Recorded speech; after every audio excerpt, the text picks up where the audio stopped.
नमस्कार, आप देख रहे हैं न्यूज इंडिया और मैं हूं आपके साथ अंजनी कुमार सिंह। काशी के बाद अब बीजेपी शासित 12 राज्यों के मुख्यमंत्री राष्ट्रीय अध्यक्ष जेपी नड्डा के साथ अयोध्या दौरे पर पहुंच रहे हैं। अब भगवान शिव की नगरी में मत्था टेकने के बाद अब रामलला के दरबार में हाजिरी लगाएंगे बीजेपी शासित राज्यों के मुख्यमंत्री। उनके साथ राष्ट्रीय अध्यक्ष जेपी नड्डा होंगे और इसके सियासी मायने भी निकाले जा रहे हैं। और यहाँ पर भगवान श्री राम के दर्शन करने से पहले वो हनुमानगढ़ी में जाएंगे, हनुमान जी का आशीर्वाद लेंगे, सरयू मैया में नदी का वो पूजन करेंगे। इसके बाद फिर भगवान श्री राम का आशीर्वाद लेंगे और राम जन्मभूमि जो निर्माण कार्य चल रहा है उसका भी वो अवलोकन करेंगे, दर्शन करेंगे। तो एक तरीके से 22 चुनाव से पहले बीजेपी एक अलग एजेंडा सेट करने में लगी हुई है और बीजेपी शासित 12 राज्यों के मुख्यमंत्री राष्ट्रीय अध्यक्ष जेपी नड्डा के साथ अयोध्या पहुंचने वाले हैं, जहां पर यूपी के मुख्यमंत्री योगी आदित्यनाथ उनकी मेजबानी करेंगे।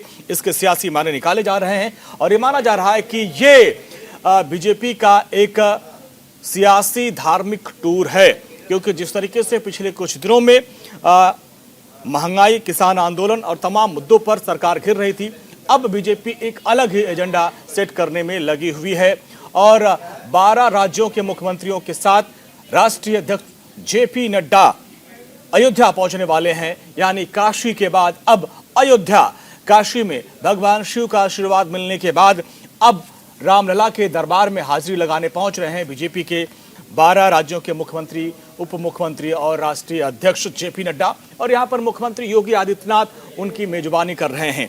और देखना यह होगा कि अब 2022 में 5 राज्यों में विधानसभा चुनाव होने हैं और एक बड़ी चुनौती है बीजेपी के सामने और खासकर प्रधानमंत्री मोदी के सामने कि इन 5 राज्यों में एक बार फिर से उनको विजय पताका लहराना होगा। और जिसमें सबसे बड़ी बात, सबसे बड़ी जो प्रतिष्ठा की लड़ाई है वो यूपी में एक बार फिर से बीजेपी जीत का परचम लहराना चाहती है और उसके लिए भगवान शिव के साथ साथ काशी और इसके बाद मथुरा में भगवान श्री कृष्ण का आशीर्वाद लेने की पूरी कोशिश चल रही है। और इसी के तहत आज अयोध्या में भगवान रामलला के दरबार में हाजिरी लगाएंगे ये सभी बीजेपी शासित राज्यों के मुख्यमंत्री और राष्ट्रीय अध्यक्ष जेपी नड्डा भी वहां पर पहुंच रहे हैं। एक दिन पहले काशी में प्रधानमंत्री नरेंद्र मोदी ने सभी बीजेपी शासित 12 राज्यों के मुख्यमंत्रियों के साथ एक बैठक की थी और आगामी विधानसभा चुनाव की रणनीति को लेकर चर्चा की थी। मोदी मंत्र दिया था, जीत का मंत्र दिया था और इस मंत्र के साथ अब शिव नगरी काशी से राम नगरी अयोध्या के लिए अब बीजेपी के सभी मुख्यमंत्री पहुंच रहे हैं।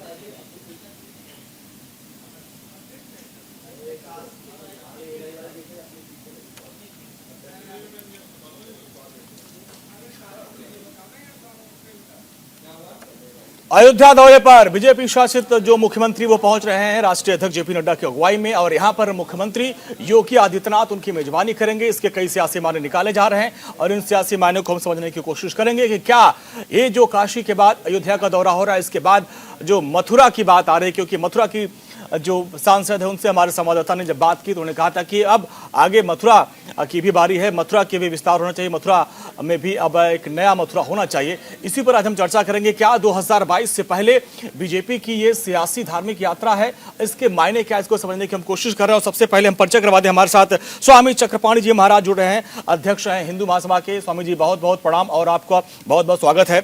और संजय चौधरी जी हमारे साथ जुड़ रहे हैं, बीजेपी के प्रवक्ता, आपका बहुत बहुत स्वागत है। हमारे संवाददाता जुड़ रहे हैं सत्यप्रकाश अयोध्या से। सत्यप्रकाश, और सबसे पहले आपके पास आएंगे। आज बीजेपी शासित राज्यों के मुख्यमंत्री पहुंच रहे हैं और खुद मुख्यमंत्री योगी आदित्यनाथ उनकी मेजबानी कर रहे हैं। कब तक पहुंचेंगे और क्या तैयारियां हैं?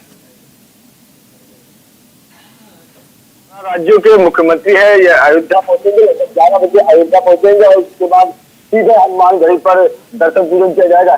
दर्शन पूजन के दौरान जो राष्ट्रीय अध्यक्ष है बीजेपी के जेपी नड्डा भी उनके साथ होंगे और वहां के दर्शन पूजन के बाद सरयू घाट पहुंचेंगे, जहाँ पर बीजेपी के तरफ से पूरी तैयारियां की गई हैं और पूरे घाटों को जो फूलों से सजाया गया है। यहाँ पर सरयू आरती होगी, सरयू आरती में सभी शामिल होंगे। उसके बाद फिर राम जन्मभूमि परिसर में रामलला का दर्शन के बाद मंदिर निर्माण की स्थितियों का जायजा लेंगे।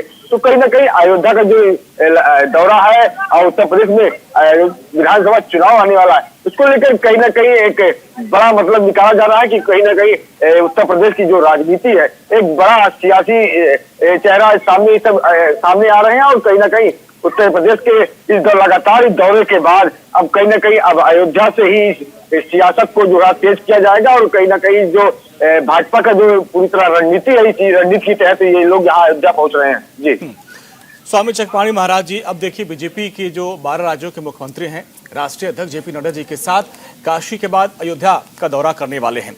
क्या ये मैसेज देने की कोशिश कर रही है कि बीजेपी अभी भी अपनी विचारधारा को कड़ाई से पालन कर रही है, विकास के साथ साथ सांस्कृतिक और धार्मिक जो उनकी सोच है, जो पहचान है, उसी पर वो आगे बढ़ रहे हैं? ये मैसेज देने की कोशिश हो रही है यहाँ पे?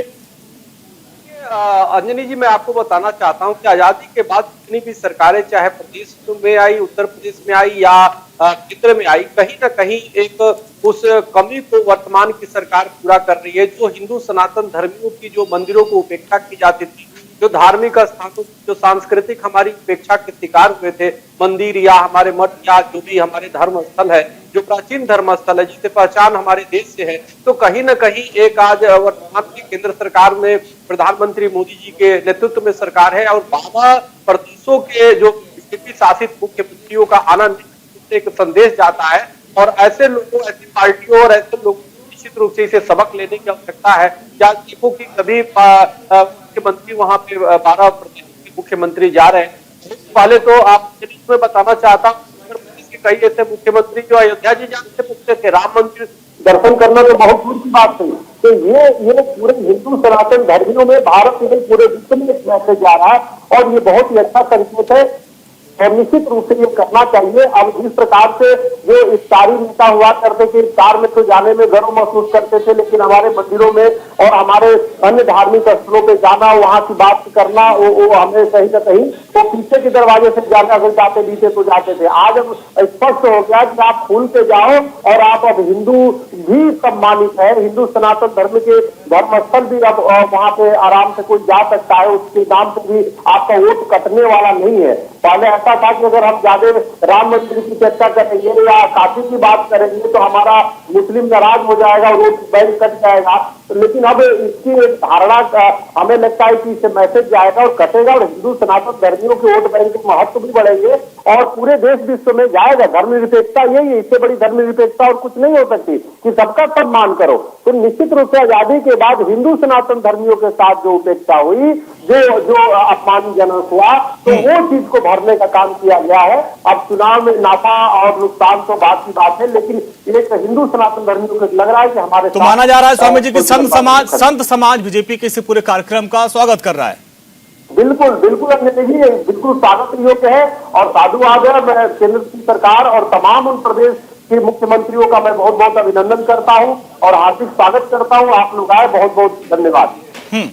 चलिए ठीक है, संत समाज में खुशी की लहर है और उनको लग रहा है कि जिस तरीके से सनातन धर्म है उसको एक बार फिर से एक नई पहचान देने की कोशिश की जा रही है और यही एजेंडा है बीजेपी का। लेकिन अब सवाल ये है संजय चौधरी जी, क्योंकि जो सरकार है वो 130 करोड़ भारतवासियों की सरकार है, सिर्फ हिंदुओं की सरकार नहीं है। काशी के बाद अयोध्या में जो दर्शन पूजन का कार्यक्रम है, इसके जरिए क्या संदेश देने की कोशिश आप लोग कर रहे हैं? जनता पार्टी देश की राजनीति में पार्टी विद ए डिफरेंस इसीलिए कहलाती थी कि हमारे 3 कोर इश्यूज थे। हाँ, उसमें राम जन्मभूमि का निर्माण भी था, हाँ, धारा 370 भी थी, हाँ, और इक्वल सिविल कोड भी था। हाँ, तो ये 3 मुद्दे ही भारतीय जनता पार्टी को भारत की राजनीति में एक अलग पार्टी की पहचान दिलाई। हाँ, और जनता ने इन तीनों मुद्दों पर भारतीय जनता पार्टी को अपरिमित सहयोग दिया है, अपना समर्थन। तो ये इश्यूज लोकतंत्र में जनता ने इन्हें स्वीकारा है और चूंकि इन्हें स्वीकारा है, इसलिए हम पूरी प्रतिष्ठा के साथ, पूरी ताकत तो सबका साथ, सबका विकास और सबका विश्वास, ये मंत्र क्या है फिर? बिल्कुल, मैं चाहता हूं कि इस पर एक बहुत अच्छी बहस आप करें। हाँ, आज भारत का संविधान अपने मूल रूप में साकार हो रहा है। लोकसभा के आप अंदर जाएंगे तो उसमें लिखा हुआ है कि सत्यम वद विप्रा बहुधा वदन्ति, धर्म रक्षक रक्षिता, यह लोकसभा में लिखा हुआ है। सर्वोच्च न्यायालय का मंत्र है धर्म चक्र प्रवर्तनाय, यही संविधान है।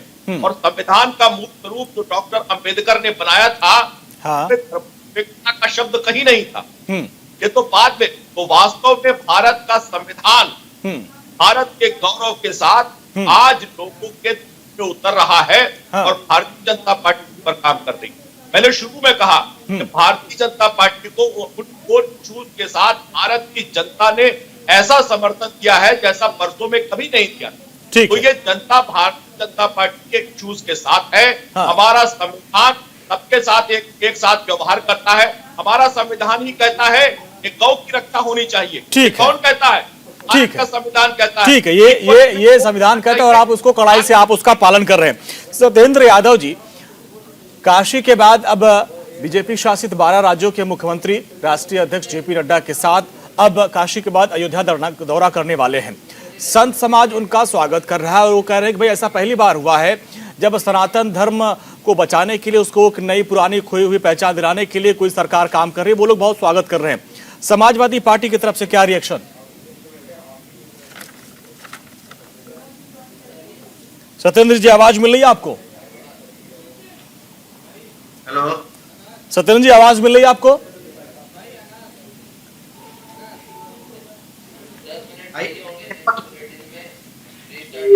जी, चलिए दोबारा संपर्क करने की कोशिश करेंगे।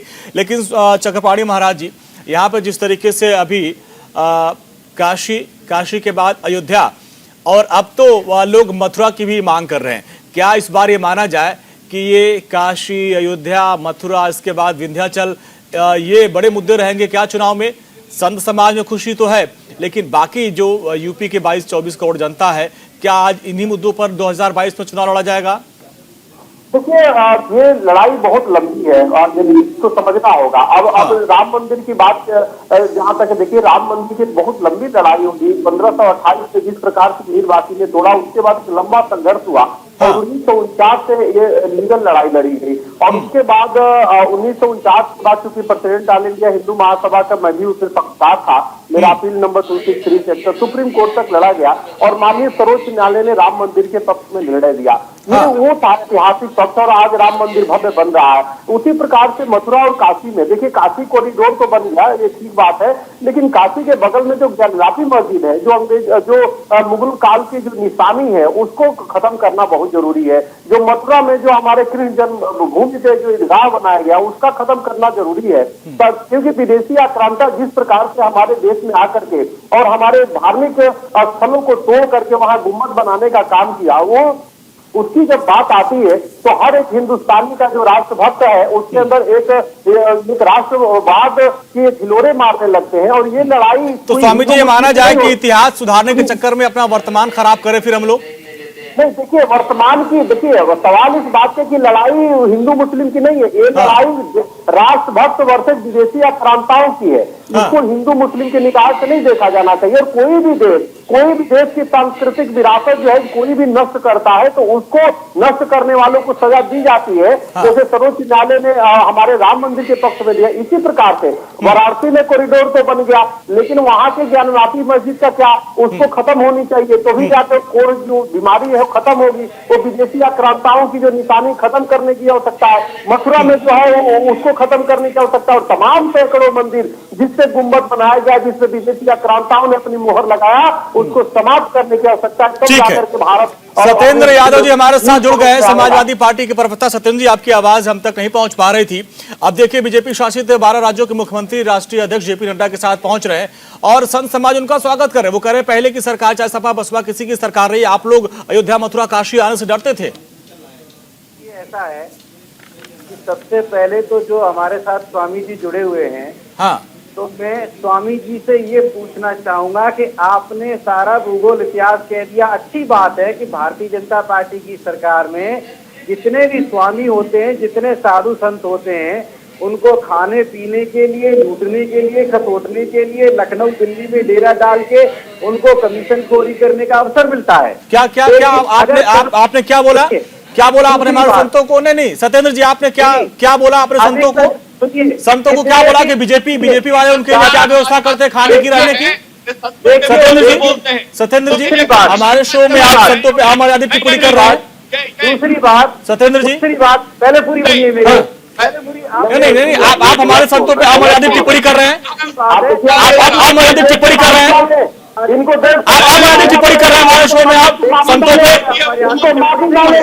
इन्होंने सबसे टिप्पणी किया पूरे संत समाज से इन्होंने संत समाज से टिप्पणी किया। ऐसे ऐसे लोगों को देखिए सत्येंद्र यादव जी, जो गलती अखिलेश यादव कर रहे हैं वही गलती आप भी कर रहे हैं। आप मेरी बात सुने। संत समाज को आप नाराज कर रहे हैं। अरे आपकी बात हमने ध्यान से सुनी, मेरी बात सुनिए। आपकी बात हमने अरे आपको अरे क्या माफी मांगो, पूरे देश से माफी मांगना पड़ेगा आपको। अरे आप सुनिए माफी मंगवाइए, पूरे देश से माफी मांगे। अंजनी जी, आप सत्येंद्र जी, आपने संत समाज की आपने अवहेलना की है। संत समाज की अवहेलना की है। देखिए, आपके राजनीतिक मंसूबे होंगे अलग, राजनीतिक मंसूबे होंगे अलग। अगर संत समाज आपको आईना दिखा रहे तो आप संत समाज को बीजेपी संत समाज को पाल रही है, आप ऐसा आरोप लगाएंगे? भारतीय जनता पार्टी बर्दाश्त नहीं कर सकती। माफी मांगना होगा और इनको कहिए कि अपने वक्तव्य के लिए अपने वक्तव्य के लिए माफी मांगे। संतों पर कमीशन चोरी का आरोप लगाया जाता है। नहीं, बिल्कुल नहीं। इससे निपटते हुए समाजवादी पार्टी का प्रवक्ता अगर सत्येंद्र यादव जी, अगर संत समाज स्वागत कर रहा है तो आप कहेंगे कि बीजेपी ने उनको पाल पोस रखा है, आप ये कहना चाहते हैं? सत्येंद्र यादव जी, आपने बहुत बड़ी टिप्पणी कर दी हमारे शो पर, आप माफी मांगिए।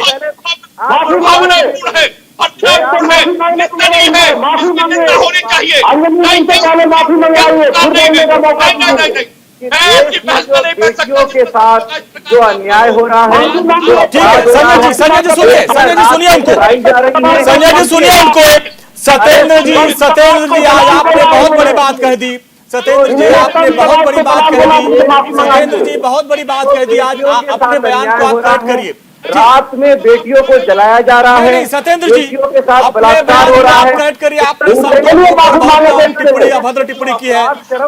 सत्येंद्र जी, आप अपनी सियासत में इतने मगरूर हो गए हैं कि आप संतों पर अभद्र टिप्पणी कर रहे हैं हमारे शो पर। आप अपने बयान को सुधारिए, पहले सुधारिए। सत्येंद्र जी, अपने बयान पर आपको खेद है या नहीं? बात सुनिए, सुन रहा हूं आपकी बात, पहले आप बोलिए। सत्येंद्र जी, आपने जो अभद्र टिप्पणी की हमारे शो पर संतों के खिलाफ, आप उसमें खेद व्यक्त करेंगे या नहीं? किया जा सकता। उसको जो है वो आप क्षमा मांगना चाहिए, लेकिन फिर भी आप उससे कुतर्क दिए जा रहे हैं, तो सत्येंद्र जी अच्छी बात नहीं है। आप जनता के बीच में जाओगे, आप क्या जवाब दोगे? आप मठ मंदिरों में जाओगे, आप जाओगे आशीर्वाद लेने, संतों से मांगोगे कि हमें समर्थन दो, कौन जनता आपको समर्थन देगा? आप तो ऐसी काल में बैठे, आप जिस तरह से बैठे हो उसी डाल को काट रहे हो। आप उत्तर प्रदेश रामकृष्ण की धरती है, संतों की धरती है, और संतों को अपमानित कर रहे हो। ठीक है, जितने संतों को दलाल, स्वामी जी जवाब देते हैं। सत्येंद्र जी, बीजेपी विरोध में कई बार आप लोग संतों का, हिंदू धर्म का और पूरे राष्ट्र का विरोध कर देते हैं, और वही बात स्वामी जी कर रहे हैं, और आज भी आपने वही किया। माफी मांगेंगे आप? मैं आपकी पहले आप मेरी बात सुनिए। ये सबसे पहले तो आप न्यायालय नहीं है और आप ये निर्धारित नहीं करेंगे किसने का। आप मेरी बात सुने, कि सबसे पहले इस वक्त आप देख सकते हैं कि संतों के अंदर इतनी महत्वाकांक्षाएं पहुंच चुकी हैं। आप देखिए, यहाँ पर जो असली और नकली संतों, अभी भी आप खेद व्यक्त नहीं कर रहे हैं, आप उनके महत्वाकांक्षा पर सवाल उठा रहे हैं। सुनिए मेरी बात सुनिए। आप आज की डेट में आप देखिए नरेंद्र गिरि जी की, आप देखिए संत ही संत की हत्या कर दे रहे हैं। संतों के अंदर जो असली नकली संतों के अंदर जो इस वक्त द्वंद्व युद्ध चल रहा है, तमाम देखिए बहरूपिये ऐसे हैं जो संतों के देश में आप लगातार संत समाज का अपमान कर रहे हैं। आप लगातार संत समाज का अपमान कर रहे हैं। यहाँ पे हमारा सवाल ये था कि काशी के बाद अयोध्या पहुंचने पर संत समाज स्वागत कर रहा है, और आप असली और नकली संतों की परिभाषा हमको बता रहे हैं। सत्येंद्र जी, मेरा सीधा सा सवाल आपसे था कि काशी के बाद अयोध्या जाने पर संत समाज ने स्वागत किया है, और आज आप यहाँ बैठकर असली संत और नकली संत की परिभाषा कर रहे हैं। जो तमाम संतों के भेष में आप देखिए, ठीक है संजय चौधरी जी, काशी के बाद जिस तरीके से अयोध्या आप लोग जा रहे हैं, ये सियासी धार्मिक यात्रा, अब देखिए माहौल बनना शुरू हो गया। आपके मुफीद जो चाहते थे आप लोग वही हो रहा है। समाजवादी पार्टी आपके ट्रैप में फंसती जा रही है और बयानबाजी कर रही संतों के खिलाफ। सुनिए सत्येंद्र जी। भारतीय जनता पार्टी ऐसा कभी नहीं चाहती कि भारत की राजनीति के अंदर संतों का, भारत की परंपरा का, सनातन संस्कृति का अपमान। और मुझे लगता है कि समाजवादी पार्टी के प्रवक्ता ने आज जो कुछ कहा है वो उनकी संस्कृति और उनके संस्कार का ही परिणाम है। ये संस्कार का ही परिणाम है कि इस देश में जामा मस्जिद के इमाम अब्दुल्ला बुखारी के खिलाफ सुप्रीम कोर्ट से भी अगर आदेश आ जाता है कि उनकी गिरफ्तारी होनी चाहिए तो 15 साल तक उनकी गिरफ्तारी नहीं हो पाती है। और एक साधारण सी क्षेत्रीय पार्टी का प्रवक्ता एक राष्ट्रीय चैनल के मंच पर बैठकर एक बहुत बड़े संत का, जिसने इस देश के संस्कृति के लिए, राम जन्मभूमि के लिए इतना निर्णायक काम हुआ हो, उसके विरोध में बयानबाजी करता है। और भ्रष्टता की सीमा देखिए कि बयानबाजी करने के बाद वो क्षमा मांगने की स्थिति में नहीं है, क्योंकि समाजवादी पार्टी के संस्कार में ये है। समाजवादी पार्टी का सत्येंद्र यादव जी, आ रहा हूं आपके पास, अपने पिता, आ रहा हूं आपके पास, आ रहा हूं आपके पास, आ रहा हूं आपके पास। ये औरंगजेब का शब्द मेरा दिया हुआ नहीं है, ये समाजवादी पार्टी के अखिलेश यादव के चाचा अमर सिंह ने कहा था कि अखिलेश यादव के अंदर औरंगजेब की जो आत्मा समा गई है। इसीलिए अखिलेश यादव जो अपने पिता के नहीं हुए, अपने चाचा के नहीं हुए, अपने सगे चाचा शिवपाल के नहीं हुए, वो भारत की संस्कृति के लिए क्या हो सकते हैं। इसीलिए अगर इनके अंदर संस्कार होते तो कल्याण सिंह जी के शव पर पुष्पमाला चढ़ाने आ जाते। इनमें कोई संस्कार नहीं है, कोई इनकी संस्कृति नहीं है। ये भारत की उदार संस्कृति के खिलाफ काम करने वाला है, जो भारत की संस्कृतियों को विभेद करता है। नहीं, ये दुर्भाग्यपूर्ण है। सत्येंद्र यादव जी, हमारे साथ जो हमारे खास मेहमान हैं, उनका नाम है स्वामी चक्रपाणी जी महाराज। इन्होंने राम मंदिर आंदोलन के लिए कितना संघर्ष किया है आपको पता है? कैसे आपने टिप्पणी कर दी? स्वामी चक्रपाणी जी महाराज के बारे में आप क्या जानते हैं सत्येंद्र जी? आप मेरी बात, स्वामी चक्रपाणी जी महाराज के बारे में आप क्या जानते हैं? मैं स्वामी जी से कहना चाहूंगा कि स्वामी जी आप ये बताएं, उत्तर प्रदेश, देखिए आप संत हैं, आपके लिए जो उत्तर प्रदेश और देश की जनता सब प्रिय है। आप बताएं कि किसानों की हत्या हो रही है कि नहीं हो रही है? कितने किसान मारे गए, कुचल दिए गए? आप बताइए, कुचल तक दिए गए। आप ये बताएं कि बेटियों की हत्या हो रही है, रात में जलाई जा रही है कि नहीं जलाई जा रही है? आप बताइए, पेट्रोल, डीजल, बेरोजगारी, कोरोना में। चक्रपाणी महाराज जी आप जवाब दीजिए। चक्रपाणी महाराज जी आप जवाब दीजिए। चक्रपाणी महाराज जी आप जवाब दीजिए। चक्रपाणी महाराज जी यहाँ सियासत करने नहीं बैठे हैं, ठीक है? चक्रपाणी महाराज जी आप जवाब दीजिए इनका। नहीं, संजय जी रुकिए, स्वामी जी जवाब दे। स्वामी जी बोलिए, स्वामी जी बोलिए, स्वामी जी को बोलने दिया जाए। स्वामी जी बोलिए, संजय जी बोलने दीजिए। स्वामी जी को जवाब देने आता है। संजय जी, स्वामी जी को बात कर रहे हैं। बिल्कुल सत्येंद्र जी, जो आप बात कर रहे हैं किसानों को रौदने की, चाहे रेप की घटनाएं हो रही है, वो सरकारें कोई भी होती है लेकिन कानून उसके खिलाफ कार्रवाई भी करती है। आप तो देखिए ना, केंद्रीय मंत्री का बेटा है, सत्येंद्र जी सुनिए पहले सत्येंद्र जी सुनिए। बात का है, बीजेपी के नेता नहीं है, वो संत है, सुनिए उनको। लेकिन इसका मतलब आप संतों पे आप डाल दो, इसका मतलब संतों को आप भतीज के संतों को दलाल कहो, तो ये आपत्तिजनक टिप्पणी जो आप कर रहे हैं, धर्म के खिलाफ कर रहे हैं, तो धर्म तो सबके लिए भाई, तो आपको नुकसान होगा। आप क्यों नहीं समझ रहे इस बात को कि आप तो अपने ही पैर में कुल्हाड़ी मार रहे हो? आप जिस डाल पे बैठे हो उसी को काट रहे हो। रामकृष्ण की धरती उत्तर प्रदेश, और आप संतों के खिलाफ आपत्तिजनक टिप्पणी करोगे तो आखिर आपको कौन पसंद करेगा? एक केंद्र की सरकार और 12 प्रदेशों के मुख्यमंत्री आप लगातार बोले जा रहे हैं, ऐसे भी आपकी आवाज लोग समझ में नहीं पा रहे हैं। अपना अपना पक्ष रखिए, अभी स्वामी जी को बोलने दीजिए, इसके बाद आप बोलिए।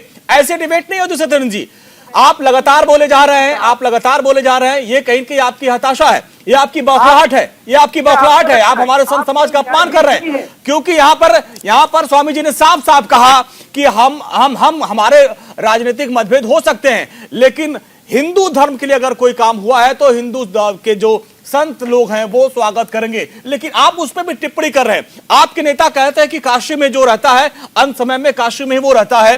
तो ऐसे में लगातार आप लोग एक के बाद एक टिप्पणियां करते जा रहे हैं और कहीं कहीं 2022 में ये आपके लिए घातक हो सकता है सत्येंद्र जी। देखिए अंजलि जी, इनको समझना होगा। अभी उत्तर प्रदेश आपको समझना होगा, हमारे संतों को आप मत समझाइए, आप खुद समझिए, आप समझिए अपने आप को।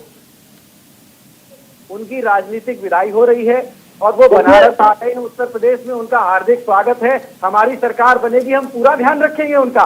दूसरी बात मतलब विपक्ष में रह के अपमान करेंगे, विपक्ष में रह के अपमान करेंगे और सरकार में आके उनको सम्मान करेंगे आप। प्रधानमंत्री जी, उत्तर प्रदेश में पूरा किसी भी चीज की कमी नहीं होगी। बनारस में उनकी राजनीतिक, देखिए उन्होंने खुद अयोध्या का दौरा तो आपके मुख्यमंत्री ने कभी किया नहीं, अब आप सम्मान देने की बात कर रहे हैं। अरे आप मेरी बात सुनिए, उन्होंने कहा था कि मैं झोला उठा के चल दूंगा। हाँ। वो झोला उठा के दिल्ली से लखनऊ यहाँ उत्तर प्रदेश में आ गए हैं। हाँ। उन्होंने अपनी राजनीतिक हार स्वीकार कर ली है, अच्छी बात है। वहां से झोला देखिए, यही आप लोगों का ओवर कॉन्फिडेंस 2017 में आप लोगों को ले डूबा था और लगातार कुछ वही कहानी इस बार भी दिख रही है।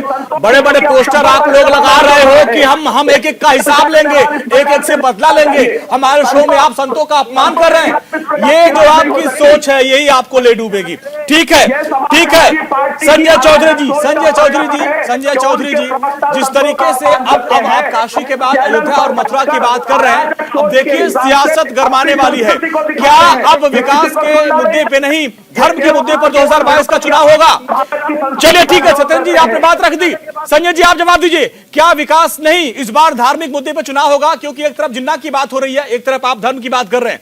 क्या 22 का मुद्दा ये होगा? क्या एजेंडा आपने सेट कर दिया? एजेंडा सेट कर दिया आपने बीजेपी? देखिए, अगर विकास को समझ, देखिए पहले तो इनका मुंह बंद कराइए। सत्येंद्र जी आप लगातार बोल रहे हैं, सत्येंद्र जी आप लगातार बोल रहे हैं। आप एक बड़े समझदार प्रवक्ता हैं, आप एक बड़े समझदार प्रवक्ता हैं सत्येंद्र जी। लगातार आप बोलोगे तो कैसे होगा? आपने स्वामी जी के बीच में बोला, अब आप संजय जी के बीच में बोल रहे हैं। आप आइए, हाँ सत्येंद्र जी अब बोले दीजिए, दूसरे मेहमानों को बोले दीजिए। संजय जी बोलिए, आप संजय जी बोलिए। देखिए, विकास को अगर समझना होगा तो विकास को जानिए कि विकास क्या है। विकास आप भी परिभाषा बताएंगे हमको। फर्जी पोस्टर नहीं सत्येंद्र जी आप लगातार बोल रहे हैं, ये तो आप छोटे प्रवक्ता वाली हरकत कर रहे हैं। आप बड़े सम्मानित प्रवक्ता है सर। जी बोलिए संजय जी। जी आप हमारे सम्मानित प्रवक्ता है जी, आप हमारे सम्मानित प्रवक्ता है जी। जी संजय जी बोलिए आप। देखिए, अगर पेट को आहार चाहिए तो हृदय को प्यार भी चाहिए। अगर मस्तिष्क को विचार चाहिए तो आत्मा को संस्कार चाहिए। देखिए, अगर आत्मा में संस्कार नहीं होगा तो व्यक्ति और राजनीतिक पार्टियां क्या करती हैं? ये समाजवादी के पार्टी के प्रवक्ता ने आज अपने चैनल पर यहाँ पे बैठकर दिखा दिया। ये संस्कार की ही कमी है कि इस प्रकार के राजनीतिक दल भारत के सबसे बड़े चैनल पर आकर परिभाषा आपने बहुत अच्छी बता दी। अब मेरे सवाल का जवाब दे दीजिए, क्या 2022 में जो आपका एजेंडा आप सेट कर रहे हैं, क्या धार्मिक आधार पर आप चुनाव लड़ेंगे या विकास पे? परिभाषा हम समझ गए, परिभाषा हमारे दर्शक समझ गए। भारतीय जनता पार्टी विकास के आधार पर काम कर रही है। विकास, लेकिन विकास में काशी भी नहीं छूटेगा, मथुरा भी नहीं छूटेगा, अयोध्या भी नहीं छूटेगा, गांव भी नहीं छूटेगा, गली भी नहीं छूटेगी, गलियारा भी नहीं छूटेगा। इसीलिए भारतीय जनता पार्टी अगर विकास करती है तो आज उत्तर प्रदेश के हर गांव में भारतीय जनता पार्टी ने बिजली पहुंचाई है। अगर भारतीय जनता पार्टी बात करती है तो 2.25 करोड़ लोगों को छत दी है। आज वो गरीब आम आदमी, उसको छत मिल रही है। सत्यप्रकाश के पास चलते हैं। सत्यप्रकाश, यहाँ बात अयोध्या की हो रही है, यहाँ बात काशी की हो रही है। अगर अयोध्या में राम जन्मभूमि मंदिर का निर्माण हो रहा है तो आप बताइए, हमारे दर्शकों को, समाजवादी पार्टी को बताइए कि इस मंदिर के माध्यम से किस तरीके से अयोध्या का विकास हो रहा है। देखिए, भारत जाना जाता है अपने। नहीं संजय जी, ये हमारे संवाददाता से सवाल था। आप लोग राजनीति की बात करेंगे, वो ग्राउंड जीरो पर है, वो बताएंगे कि मंदिर के बाद बनने के साथ साथ क्या विकास हो रहा है अयोध्या का। बोलिए। नारकोटिक ड्रग को या उसकी खेती कराने में मदद करते हैं या उसके मैन्युफैक्चरिंग जो उत्पादन है उसमें मदद कर सकते हैं, उन लोगों को भी इस तरह की सजा हो सकती है जी। और सत्यप्रकाश जी बोलिए। सत्यप्रकाश, मठ मंदिरों तक पूरी तरह अयोध्या को सजाया जा रहा है, तो कहीं ना कहीं जो एक लंबे अरसे से राजनीति की शिकार रही है अयोध्या, अब कहीं ना कहीं उसे धार्मिक प्रवृत्ति के तहत जो सजाया जा रहा है, वैदिक की रीति से इस पूरे अयोध्या को नया। सत्यप्रकाश, आप ये भी समझाइए, धार्मिक विकास तो हो रहा है, क्या आर्थिक विकास हो रहा है? अयोध्या में कितना बदलाव आप देख रहे हैं और कितने बदलाव की बयार वहां पे उसकी रूपरेखा तैयार हुई है? जी हाँ, बिल्कुल। मैं आपको ये जरूर बताना चाहूंगा कि अयोध्या में जिस तरह से मंदिर निर्माण और धार्मिक विकास के साथ साथ यहाँ के लोगों और साथ साथ पर्यटकों को लेकर भी बड़ी व्यवस्थाएं बनाई गई है। पर्यटक लगातार अगर अयोध्या पहुंचेंगे तो यहाँ के लोगों की आय भी दुगनी होगी। कहीं ना कहीं इसी के माध्यम से पूरी तरह पूरा तैयार किया गया है पर्यटन हब। और नई अयोध्या के साथ साथ तमाम ऐसे यहाँ पर कारखाने भी लगाए जाने की तैयारी है कि जिससे अयोध्या को जो भी जरूरतें हो वो अयोध्या में ही मिल सके, बाहर जाने की जरूरत न पड़े, यहाँ के युवाओं को हर तरह से रोजगार मिल सके। ये पूरी तैयारी और पूरा रूपरेखा उत्तर प्रदेश सरकार ने जो तैयार की है, तो कहीं ना कहीं अब अयोध्या की जो अभी तक राजनीति का शिकार रहा है, अब राजनीति के शिकार से बाहर आई है और अब अयोध्या का विकास हो रहा है। अयोध्या के विकास के साथ साथ देश विदेश के पर्यटक भी जुड़ रहे हैं। तो कहीं ना कहीं अब विश्व में एक सबसे सुंदर नगरी के रूप में बनाया जा रहा है। तो कहीं ना कहीं अयोध्या का एक पुराना जो रहा है, जिस तरह से पूरी अयोध्या बिल्कुल पुराना गौरव वापस लाने की पूरी कोशिश हो रही है। स्वामी जी, अब देखिए यहाँ पे सिर्फ धार्मिक बात नहीं है, राम मंदिर का निर्माण हो रहा है, माननीय सुप्रीम कोर्ट के आदेश के बाद ये हो रहा है, लेकिन इसके साथ साथ जो नई अयोध्या बन रही, जिस तरीके से अयोध्या का विकास हो रहा है, उससे भी तो आम लोगों का फायदा होगा, क्योंकि उसमें सिर्फ हिंदू समाज के लोग नहीं है, उसमें हमारे मुस्लिम भाई भी हैं जो बढ़ चढ़ के हिस्सा ले रहे हैं। संजय जी बिल्कुल, देखिए इसमें कोई दो राय नहीं, अयोध्या वही है, अयोध्या का मतलब जहाँ पे युद्ध न हो वहां पे। लेकिन ये परिभाषा होती है सत्येंद्र जी और संजय जी। हाँ, लेकिन आप देखिए कि किस प्रकार से वहां युद्ध के अखाड़ा बना दिया गया था, तैयार कर दिया गया था। और सेम जहाँ पे कभी राम राज्य जिसकी पूरी परिकल्पना पूरे विश्व में उसका संदेश दिया था, उसको पूरी तरह किस प्रकार से एक गली मोहल्ले और इतना खराब जो शहर बना दिया गया था कि अब उसको कोई पर्यटन चाहता था देख करके उसको वो करता था कि बताओ जिस भगवान श्री राम को मानने वाले पूरे विश्व में है उनकी नगरी का क्या हाल है। तो निश्चित रूप से प्राचीन जो चीजें हैं, धरोहर है, उसको संजोने का जो सरकार काम कर रही है बहुत ही सराहनीय कार्य है। और दूसरी बात मैं सत्येंद्र जी को खास तौर से कहना चाहता हूं, देखो 12 प्रदेशों के मुख्यमंत्री वहां पे, आप एक प्रदेश के लिए लड़ाई लड़ रहे हो, वो भी एक प्रदेश में अभी सरकार आपकी बनने के लिए आप संघर्ष कर रहे हो।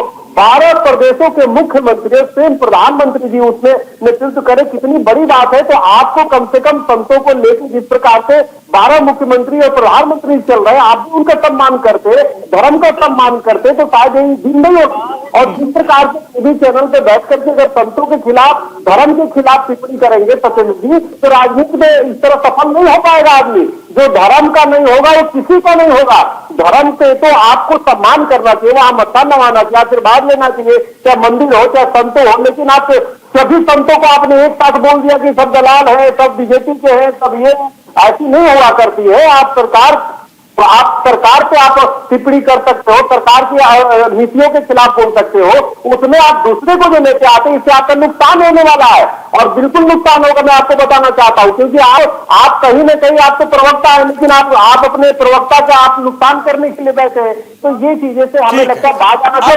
अब सत्येंद्र जी, अब आप जवाब दीजिए, अभी आपकी आवाज नहीं आ रही, अब आप जवाब दीजिए। स्वामी जी ने जो बड़ी बात कही है कि कई बार आप बीजेपी का विरोध में संत समाज का अपमान करते हैं, जो आपके लिए भी घातक हो सकता है। जवाब दीजिए सर। देखिए, हाँ, स्वामी जी अगर न्यूट्रलाइज होकर बात करते हैं तो मुझे बहुत अच्छा लगेगा। हाँ। स्वामी जी बीजेपी के प्रवक्ता बन के बात ना करें, मेरा उनसे निवेदन है। उनके लिए ये किसी गवर्नमेट पॉलिसी का प्रचार न करें। क्या प्रचार किया उन्होंने क्या प्रचार किया? स्वामी जी से मेरा निवेदन है कि उत्तर प्रदेश में उन्होंने कौन सा बेटी बचाओ बेटी पढ़ाओ, कौन सा उन्होंने जनधन योजना का प्रचार कर दिया यहाँ पे सत्येंद्र यादव जी? कौन सी योजना का प्रचार किया वहाँ पे? कौन सी योजना का प्रचार किया उन्होंने? कौन सी योजना का प्रचार कर दिया उन्होंने? उन्होंने ये कहा कि 12 राज्यों के मुख्यमंत्री यहाँ पे आ रहे हैं और आप अभी एक राज्य के लिए संघर्ष कर रहे हैं, तो थोड़ा सतर्क होके अपने जुबान पे कंट्रोल करके बात रखिए। आशीर्वाद मिलेगा संतों का या फिर जिन्ना के सहारे आपका काम चलेगा? आप अभी संघर्ष कर रहे हैं, उसमें भी संतों को गाली दे रहे हैं। आप संघर्ष नहीं, आप इतने अहंकार में हैं कि सरकार में कैसे आओगे? आप हमें बता दो। आप अभी भी लखनऊ में स्वामी जी हर होटल में एक तमाम ऐसे। ठीक है स्वामी जी, सुनिए, स्वामी जी बोलिए, कुछ बड़ी बात बोल रहे हैं। सत्येंद्र जी बोलिए, क्या कह रहे हैं आप? सत्येंद्र जी बोलिए, सत्येंद्र जी बोलिए, सत्येंद्र जी बोलिए। लखनऊ में हाँ स्वामी जी आ रहा हूँ, स्वामी जी आपके पास आ रहा हूँ, कुछ बड़ी बात बोल रहे हैं। जी बोलिए, क्या लखनऊ में आप क्या करने वाले? लखनऊ में बोलिए। स्वामी जी लखनऊ में तमाम ऐसे बहरूपिये स्वामी और संतों के भेष में ठेका और दलाली करते घूम रहे हैं। मैं आपको बता रहा हूं, सरकार को इस पर एक मुहिम चलानी चाहिए, सरकार को इस पर कार्रवाई करनी चाहिए। ये मुद्दा बीच में कहां से आ गया सत्येंद्र जी? ये मुद्दा बीच में कहां आ गया? ये मुद्दा कहां से आ गया? ये मुद्दा कहां से आ गया? जो ऐसे संत हैं वो आज सलाखों के पीछे हैं। अरे सत्येंद्र जी, कहां ये मुद्दा आ गया? जो भी ऐसे संत हैं, कितने भी बड़ी संत हैं, वो आज सलाखों के पीछे हैं। आप मुहिम चलाने की बात कर रहे हैं। सत्येंद्र जी क्या बात कर रहे हैं? आप इतने समझदार प्रवक्ता हैं, आप इतने बड़े प्रवक्ता, राष्ट्रीय प्रवक्ता हैं, आप क्या बात कर रहे हैं सत्येंद्र जी? क्या बात कर रहे हैं? तब तो स्वामी जी जो आप कह रहे हैं वो सही बात कर रहे हैं कि विनाश काल विपरीत बुद्धि वाली बात आ गई यहाँ पे स्वामी जी। मुख्यमंत्री जी भाई यहाँ पे बात कुछ हो रही है, वो कह रहे हैं कि लखनऊ में जो है ढोंगी संत घूम रहे हैं। अरे ऐसे जितने भी संत हैं सभी का संत समाज ने बहिष्कार किया। आप कहाँ रहते हैं सत्येंद्र जी? तमाम ऐसे संत आंखों के पीछे हैं। हाँ स्वामी जी बोलिए। अंजनी जी, मैं अंजनी जी ये पूछना चाहता हूँ सत्येंद्र जी से, बताओ अभी आपकी सरकार नहीं है, फिर भी आप इतने अहंकार में आप है कि आप अगर को गलत शब्द बोल दिए तो उसको वापस लेने में आपको शर्म आ रही है, तो आखिर सत्ता में कैसे आओगे भाई? आप सत्ता में कैसे आओगे? और एक तरफ प्रधानमंत्री जी ने अपने मुख्यमंत्रियों से कहा कि भाई उदार रहो, नरम रहो, जनता की आवाज सुनो, जनता की बात सुनो। आप है अहंकार में जो गलत बोल दिए उसको वापस नहीं ले सकते, आप उसके लिए क्षमा नहीं मांग रहे हैं। अभी तक आप उल्टी बातें कर रहे हैं सत्येंद्र जी, आपको कम से कम माफी मांगना चाहिए। आप अपना बड़प्पन दिखाया, आप अपनी बड़प्पन दिखाना चाहिए, लेकिन खुद भैया वाली जो है आप दावे कर रहे हैं बिल्कुल ठीक। चलिए सत्येंद्र जी हाँ बात हो रही थी कि काशी के बाद अयोध्या में बीजेपी अपने 12 मुख्यमंत्रियों के साथ पहुंच रही है। इस पर संत समाज ने स्वागत किया, तो आपने सारे संत समाज को ढोंगी बोल दिया। इसके बाद भी आपको खेद नहीं है?